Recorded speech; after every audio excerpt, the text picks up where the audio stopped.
Question number 3 નીચેની માહિતી એક ગામના 200 કુટુંબો માટે તેમના ઘર ચલાવવા માટે કુલ માસિક ખર્ચનું આવૃત્તિ વિતરણ દર્શાવે છે. કુટુંબોના માસિક ખર્ચનો બહુલક શોધો તથા કુટુંબોના માસિક ખર્ચનો મધ્યક પણ શોધવાનું છે. આપણે બંને સોલ્યુશન કરીએ.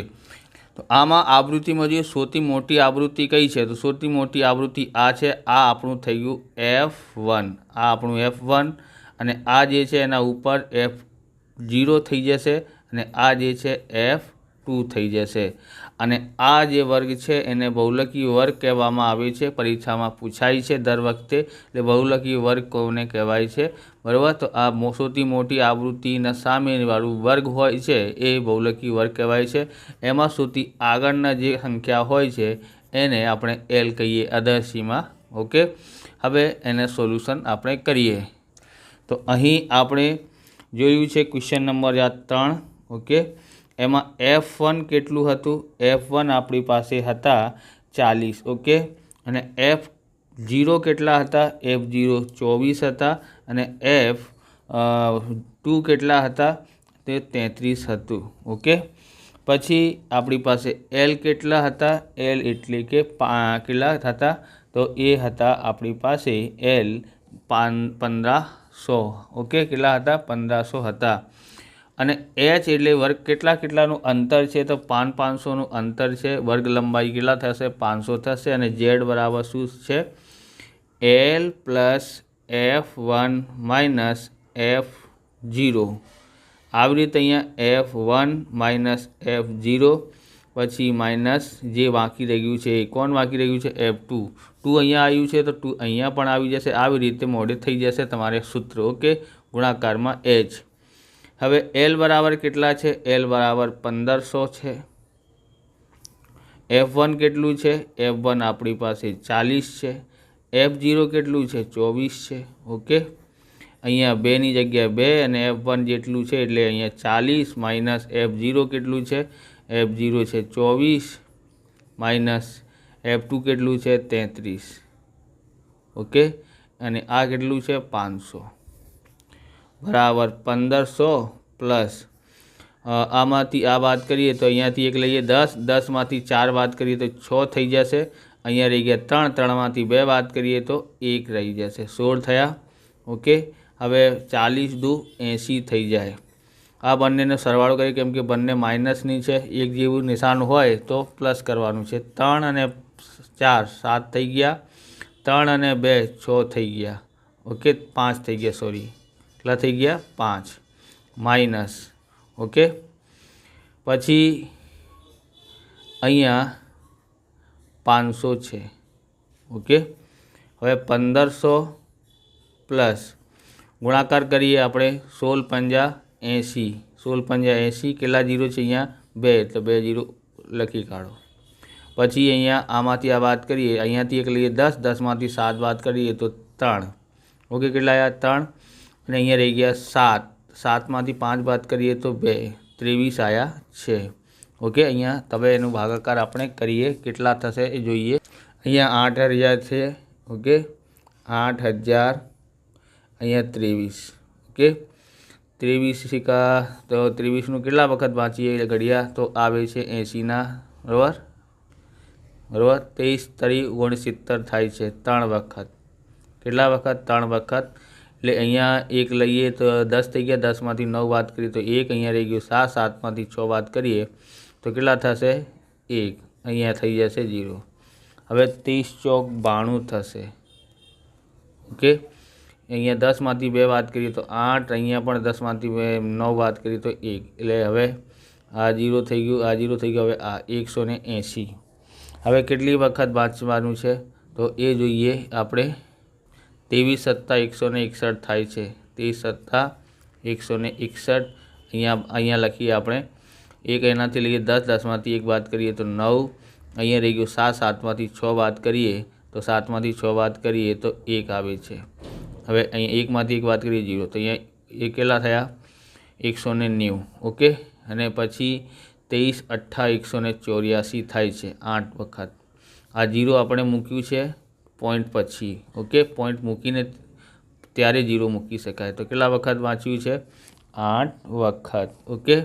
પછી અહીંયા કેટલા રહીએ? અહીંયાથી 1 લઈએ 10, 10માંથી 4 બાદ કરીએ તો 6 આવે છે. ઓકે, 6 આવ્યા છે. હવે અહીંયા રહી ગયું 6 એટલે હવે 0 મૂકી શકાય. 23 દૂ 46 થાય છે. ઓકે, અહીંયા આપણે લખીએ 1 એનાથી લઈએ કેટલા થઈ જશે? 3 2 વખત વાંચ્યું છે ને. હવે 60માંથી 1 10માંથી 6 બાદ કરીએ તો 4 આવે છે. અને અહીંયા રહી ગયું 5, 5માંથી 4 બાદ કરીએ તો અહીંયા 4 બાદ કરીએ 5માંથી તો 1 આવે છે. 140 થઈ ગયું. કેટલી વખત વાંચીએ તો આપણે એના પાસે આવે છે 23 × 138 થાય છે. ઓકે, કેટલા વધે છે? અહીંયા 2 6 વખત. અહીંયા ધ્યાન રાખવાનું, જ્યારે આપણે ત્રીજો અંક પોઈન્ટ પછી ત્રીજો અંક 5 કે તેથી વધારે હોય એમાં સરવાળો કરી શકાય. એટલે આ 83 થઈ જશે. એટલે 347.83 થઈ જાય છે. આ આનો આન્સર છે. તો આપણે લખીએ 1500 પ્લસ કેટલા આવ્યા છે? 347.83. ઓકે, હવે એનો સરવાળો કરીએ આપણે. કેવી રીતે સરવાળો કરી શકાય? 1500 અને પોઈન્ટની પછી 2 અંકો છે એટલા માટે 2 અંક 2 0 પછી 347.83. ઓકે, આ આપણું આ રફ કામ છે. ઓકે, હવે આનો સરવાળો કરીએ તો 3 આવે છે, 8 અને 0 8 આવે છે. પોઈન્ટની જગ્યાએ પોઈન્ટ, 0 અને 7 7, 4 અને 0 4, અને 5 અને 3 8, અને અહીંયા 1847.83 એનું આન્સર આવે છે. આ આપણું Z બરાબર આવ્યું છે. હવે આપણે મધ્યક શોધવાનું છે. તમને આવા પ્રકારના વિડીયો જોઈએ તો ડિસ્ક્રિપ્શનમાં લિંક આપેલી છે, બરાબર, ત્યાંથી તમે જોઈ શકો છો. ચેનલ પર નવા છો તો ચેનલને સબસ્ક્રાઈબ કરી લેવાનું, કેમ કે આવા રીતના વિડીયો તમને મળતા રહેશે. તો હવે આપણે મધ્યક શોધીએ. આપણી પાસે અહીંયા છે કુલ, લખીએ અહીંયા કુલ, અને અહીંયા સિગ્મા FI કેટલા થશે? તો એ આપણી પાસે પહેલાંથી કીધું છે 200 કુટુંબ છે એટલે 200 થઈ જશે. ઓકે, પ્રશ્નમાં કીધું છે એટલે આપણે સરવાળો કરવાની જરૂરત નથી. અહીંયા 200 કીધું છે. હવે મધ્ય કિંમત શોધવાની છે. તો મધ્ય કિંમત, ઓકે, XI. તો આ કેવી રીતે શોધી શકાય? તો તમને ખબર છે. આ બંનેનો સરવાળો કરો કેટલા થઈ જાય? 2500. 2500 અડધા કરીએ તો થઈ જશે 1250. કેટલા થઈ જશે? 1250. હવે કેટલાનું અંતર છે એ જોઈએ. અહીંયા 1500 છે, અહીંયા 1000 છે. નીચેવાળી સંખ્યામાંથી ઉપર સંખ્યાવાળી બાદ કરો એટલે 500 મળે છે. 500નું અંતર છે એટલે 500 સરવાળો કરવાનું છે એમાં. તો એમાં 500 ઉમેરીએ તો કેટલા થઈ જશે? 1750. એમાં 500 ઉમેરીએ તો કેટલા થઈ જશે? 2200 થઈ જશે. 2250. ઓકે, એમાં 500 ઉમેરીએ તો 2750. પછી એમાં 500 ઉમેરીએ તો કેટલા થઈ જાય? 3250. એમાં 500 ઉમેરીએ તો 3750.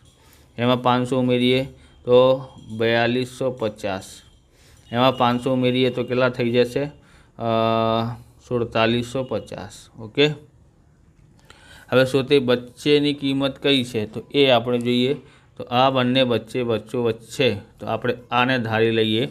કેવું? એ ધારીએ એને. ઓકે, એને ધારી લીધું છે.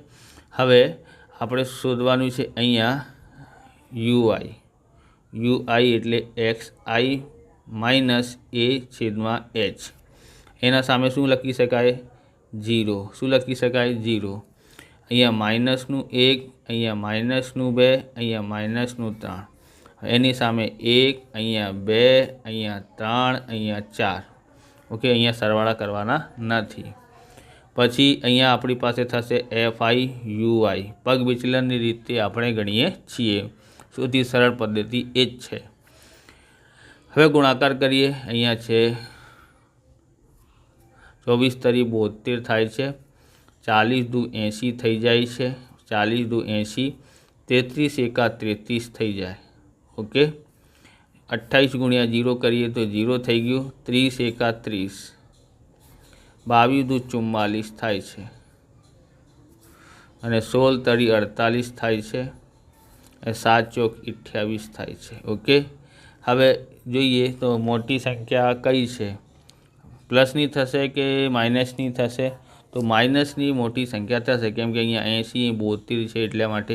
તો અહીંયા આપણે સરવાળો કરવાનું હોય તો અહીંયા સરવાળો કરી શકાય, અને સાથે કરવાનું અહીંયા લખવાનું તો અહીંયા પણ લખી શકાય. બરાબર, અંદાજ કાઢવાનું છે મોટી સંખ્યા કઈ છે, માઇનસની કે પ્લસની? તો માઇનસની થશે. 2 અને 3 કેટલા થશે 5 5 ઓકે 8 અને 7 15 15 અને 3 18 કેટલા થયા 18 માઇનસનું 185. હવે આ જોઈએ 4 અને 8 12 12 અને 8 20 થઈ ગયા 20ની 0 વધી 2 2 અને 3 5 અને 4 9 9 અને 4 13 13 અને 2 15 ઓકે. અહીંયા સિગ્મા એફ આઈ યુ આઈ કેટલા થશે 5માંથી 0 બાદ કરીએ તો 5 8માંથી 2 5 બાદ કરીએ તો 3 અને -1માંથી 1 બાદ કરીએ 0. મોટી સંખ્યા માઇનસની છે એટલા માટે માઇનસમાં આપશે ઓકે. હવે આપણી પાસે એ પણ છે આ રહ્યું અને એ આ રહ્યું ઓકે. અને અંતર કેટલાનું છે 500નું. તો હવે દાખલા ગણીએ આગળ ઓકે. હવે શું કરવાનું છે x બાર બરાબર a plus sigma F I U I છેદમાં સિગ્મા એફ આઈ ગુણાકારમાં h. એ બરાબર કેટલા છે એ બરાબર 2750 છે. તો આપણે એ લખીએ 2750 પ્લસ એફ આઈ યુ આઈ કેટલું છે -35 ભાગાકારમાં એફ આઈ યુ આઈ કેટલું છે એફ આઈ સિગ્મા એફ આઈ કેટલું છે 200 છે ગુણાકારમાં h 500નું અંતર છે એટલે 500 ઓકે. હવે 2750 અને આ 2 0થી 2 0 ઉડી જશે. હવે ગુણાકાર કરીએ આપણે માઇનસનું થઈ જશે 5 5 25 બધી 2 5 તરી 15 અને 2 17 બસ અહીંયા છેદમાં 2 2થી ભાગાકાર કરી શકાય છે હા ડાયરેક્ટ કરી શકાય બરાબર 2 8 16 1 બધે છે 2 7 14 પોઈન્ટ 2 5 10 આવી રીતે થાય. હવે એને બાદ બાકી કરીએ તો આવી રીતે વાત કરી શકાય 2750 પોઈન્ટની પાછળ એક સંખ્યા છે એટલે 1 0 મૂકી શકાય ઓકે. હવે 87 અહીંયા આવી જશે અને 0.5 અહીંયા. હવે આ એને આપશે તો અહીંયા 10 થઈ જાય છે અહીંયા 4 આ એને આપશે એને 10 અહીંયા રહી ગયું 9 10માંથી 5 બાદ કરીએ તો 5 આવે છે 9માંથી 7 બાદ કરીએ તો 2 આવે છે અને 4માં એનાથી 1 લઈએ 14 અહીંયા રહી ગયું 6 14માંથી 8 બાદ કરીએ તો 6 આવે છે અહીંયા રહી ગયું 6 અહીંયા રહી ગયું 2 બરાબર. કેટલા આવ્યા છે આપણી પાસે અહીંયા 2662.5 આવેલું છે બસ 2662.5 એટલે 50 પણ લખી શકાય અને 5 લખશો તો પણ આન્સર સાચું છે. આ એક્સ બાર આપણું આવ્યું છે એટલે મધ્યક આવી ગયું છે આ ઓકે. અને હવે તમારે લખવાનું હોય તો ગુજરાતીમાં આવી રીતે લખી શકાય આમ કુટુંબોના માસિક ખર્ચનું બહુલક 1847.83 અને મધ્યક 2662.50 છે ઓકે. આવી રીતે આ વિડીયો પૂરું થાય છે. તમને વિડીયો સારું લાગ્યું હોય તો લાઇક કરવાનું ચેનલને સબસ્ક્રાઈબ કરવાનું. મળીએ બીજા વિડીયોમાં. જય હિન્દ જય ભારત વંદે માતરમ.